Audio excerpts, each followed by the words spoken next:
now, before the internal piping freezes. The work was complex and required both technical and physical labor. It was a temporary truce. We worked for 6 hours to install the AHA. It was a success. The temperature inside the LSM stabilized at a comfortable 10 degrees Celsius. We felt a flicker of hope. That night, I was woken by a metallic screech. I rushed out of my sleeping compartment. Kai was kneeling beside the LSM console, his face terrified, his hands smeared with lubricant. "What is it, Kai?" "The LSM, the main coolant pump. It's destroyed. The piping is crushed, not by the crash. It looks like a hammer." I knelt down and examined the damage. It was too precise to be an accident. It was sabotage. Without the main coolant pump, the LSM would overheat in a few days, even in this cold environment, and become unusable.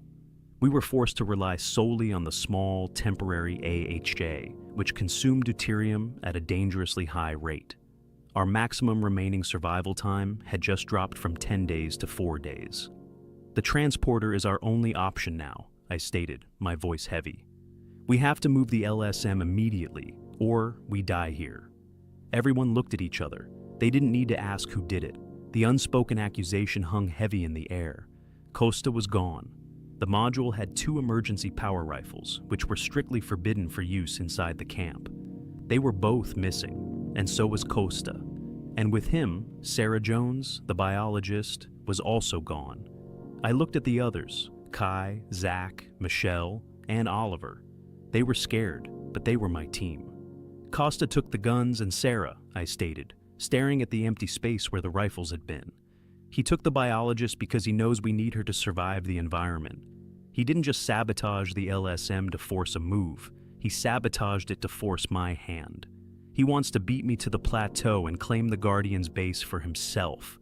Zach, the pilot, finally spoke, his eyes burning with anger. "He took the transporter, Elliot. He left us nothing. The transporter is gone." We were stranded. Our LSM was a ticking time bomb. Our best survival expert was gone, and our strongest member had left us to die. The only piece of equipment left, sitting uselessly beside the LSM, was the long-range comms array.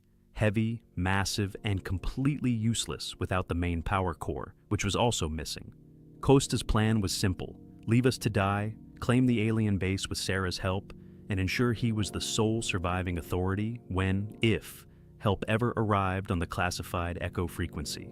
We had 4 days,